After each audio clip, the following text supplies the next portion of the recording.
Hi everyone, it's Aaron Cooper here, and this time I'm starting my first ever weekly Sunday night stream. We're going to start it with a segment that I'm trying out, which I call Great Endgames. And here is one of my most favorite endgames ever. It's Bobby Fischer against Mark Taimanov during their candidates match in 1971. And I'm not going to go through the opening, I'm just going to take us right to the end game. And I really like this game because it's very instructive on how a bishop can dominate a knight. So we join the game here on move 23, and the players have just finished trading the queens. So what do we notice here? Well, it's rook against bishop against rook against knight because both sides have 6 pawns. And this is actually one of Bobby Fischer's favorite endgames. He often had rook and bishop versus rook and knight. And we're going to see how the bishop dominates the knight in this endgame. So let's see how he does it. Well, first order of business, his rook is attacked by the knight. So Fischer, who is white in this game, has to move the rook. By doing so, the b7 pawn is attacked. So Taimanov protects the c pawn. Fischer plays bishop to f1, attacking a6, but really what he wants to do, I believe, is relocate the bishop and put pressure on the f7 pawn. So Taimanov has to move the pawn again, and bishop c4, rook f8. So the rook is not really ideally placed on f8. It's defending a lowly pawn. It really would prefer to be on an open file.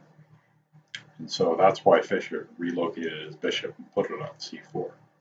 So if we look at the position right now, it seems that black is doing okay because 5 of the 6 pawns are on dark squares and white's bishop is on the light square. And that's what you want to do.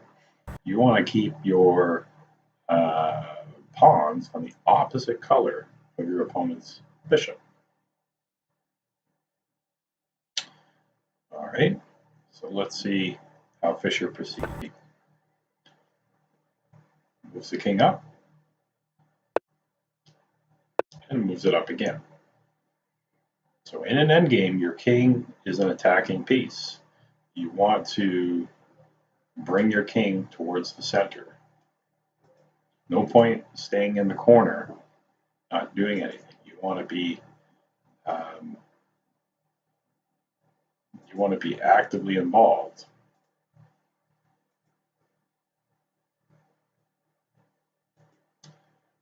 Just bear with me here, guys. Okay. Just bear with me. Just want to confirm that we're streaming because I was having some problems earlier. Yes, we are streaming. Excellent. Okay. So Taimanov moves the knight and hits the rook. Fischer has to move the rook out of the way. Knight b8. So Taimanov is probably looking at these 2 squares to sink the knight in. Fischer plays a check. Taimanov moves the king away. c3, taking away the dark squares from the knight. Good move by Fischer.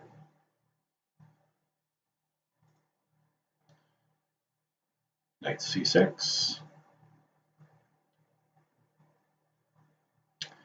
Knight c6. Rook e3. King d6. Okay. So both sides have improved their position. White has brought his king closer to the center. That's really located the bishop. Used to be on g2. Now it's on this diagonal where it's putting some pressure on the f pawn. Black, on the other hand, has put most of his pawns on the dark squares, which is the opposite color of his opponent's bishop. So it seems pretty even so far. Let's see how Fischer proceeds. a4.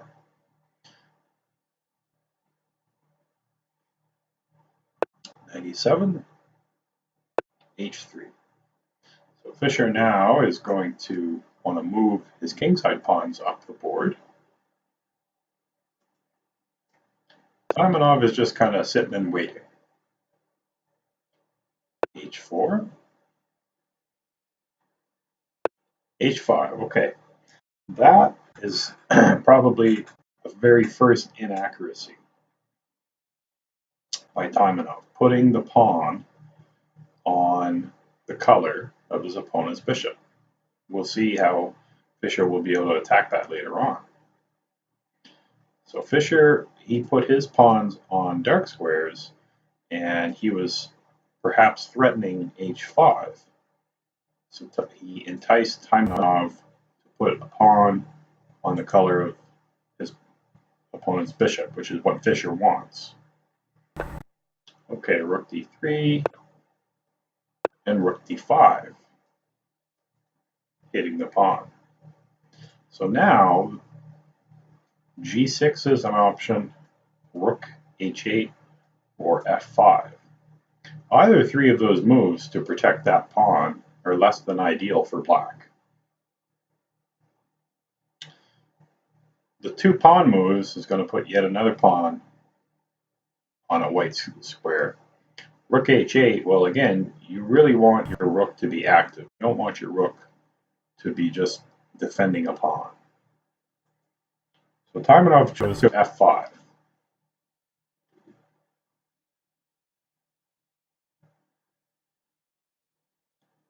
Right? Fischer relocates his rook. Rook f6. Rook e2. Fischer is just, this is move 40, so I suspect the times, typically in tournament games, move 40 you get more time, so I suspect Fischer was just playing a few rook moves to get to move 40 so that he can get to time control and get more time. Bishop b5. Pinning the knight to the bishop. So that's going to be an uncomfortable pin for black. Rook d6. And now Fischer decides that he wants to go into an endgame without the rooks on the board. So king e2.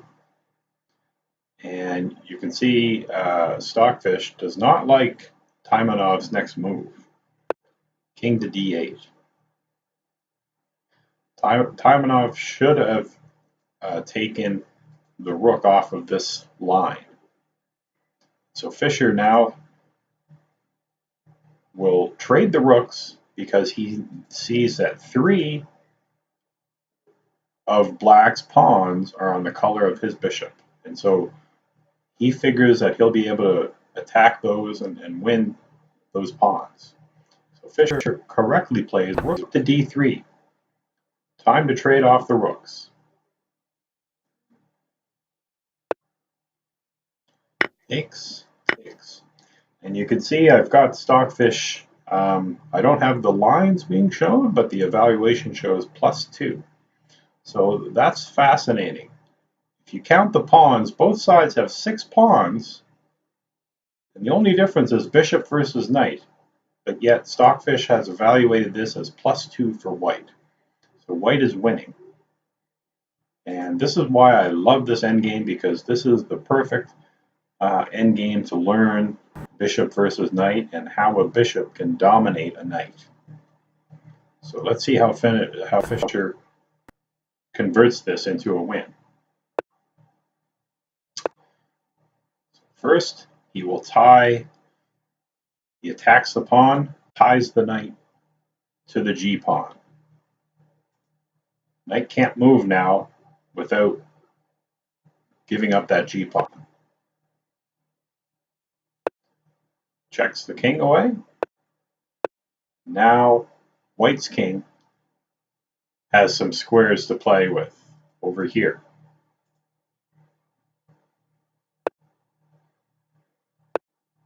Check. And king b5. Now, knight c8.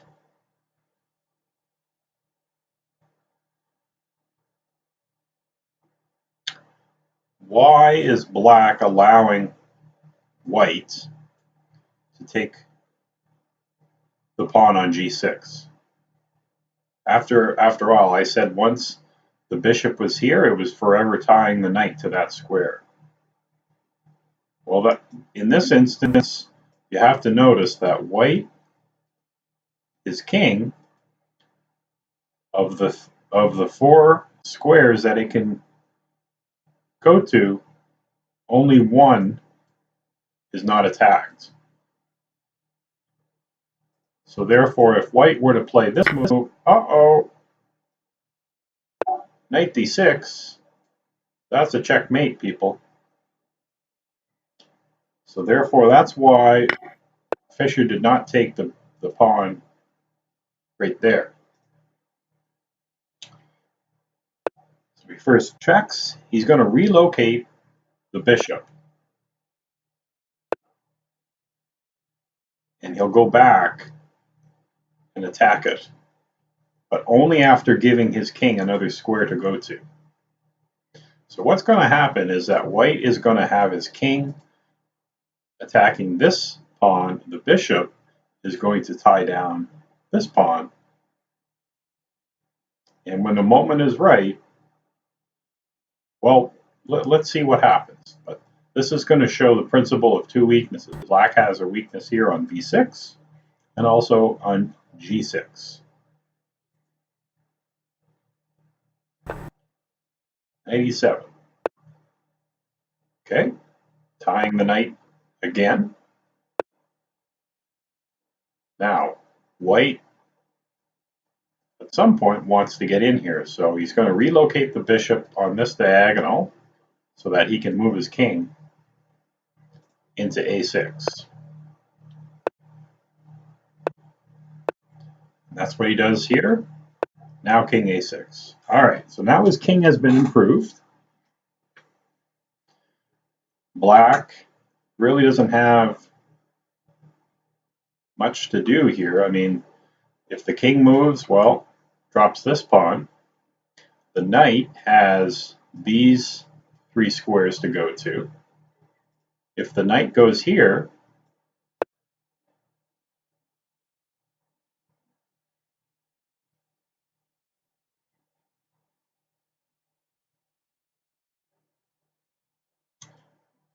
Fischer would likely continue with his plan and attack the g6 square. Taimanov did not play knight c6, but rather knight g8.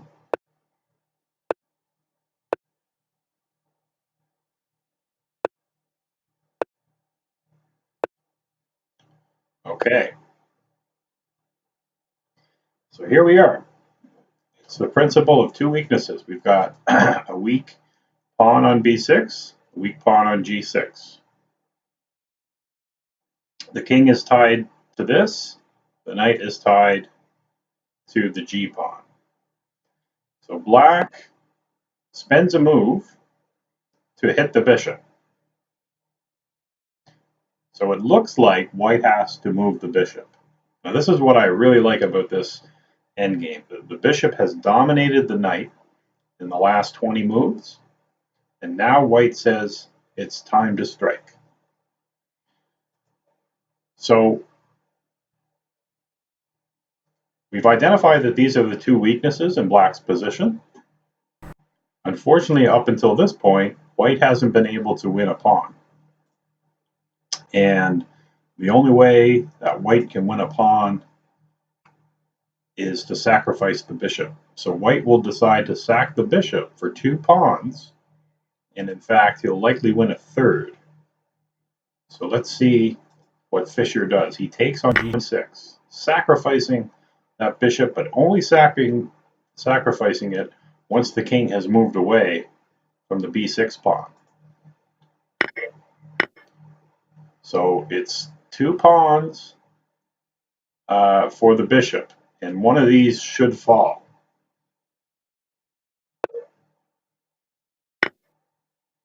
So Fischer takes on c5.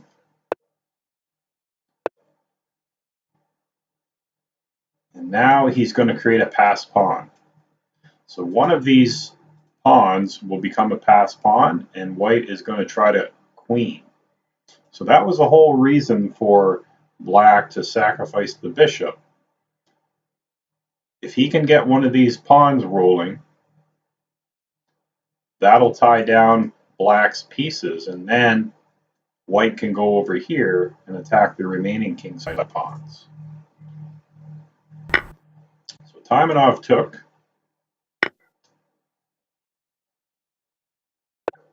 So this is actually quite menacing. These 2 pawns will decide the game, and the plan will be just like I said. These pawns will roll. Black will be forced to look at them with his 2 pieces, and then white can go over here and munch on these 2 pawns, and he'll have 3 pawns in which to make a queen. a5, knight d6, b5, here we go.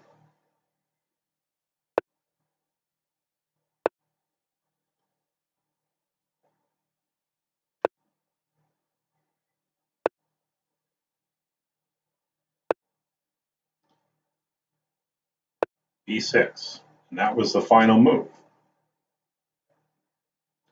a6 is going to come. So let's say black went here. a6 will come.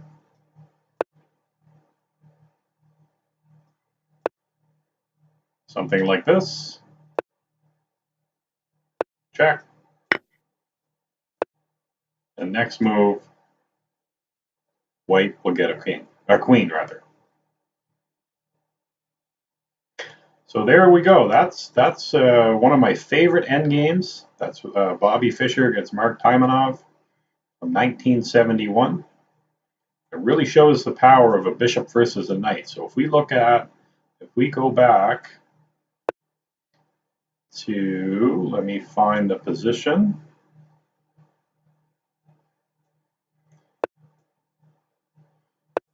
So right here in this position, we see how black's pieces are in pure defensive mode. The king is defending b6, the knight is defending the pawn on g6. And thank you on Chessdad. And that is what you want to do when you have the bishop. You want to be the attacking side. So the light square bishop is attacking the light square pawns. The king is attacking the b6 pawn. So this is commonly known as the principle of 2 weaknesses. So black has a weakness on b6 and has a weakness on g6. And in order to proceed further, white sacrificed the bishop for the knight and managed to win 3 pawns, and 3 pawns in an endgame are just as good, if not better, than the bishop. So I hope you enjoyed that. That was my very first endgame review. So I'm planning to have more of these Endgame reviews, so stay tuned. I'll eventually post this up to YouTube, and give me some feedback too if anybody has some suggestions on how we can make this better.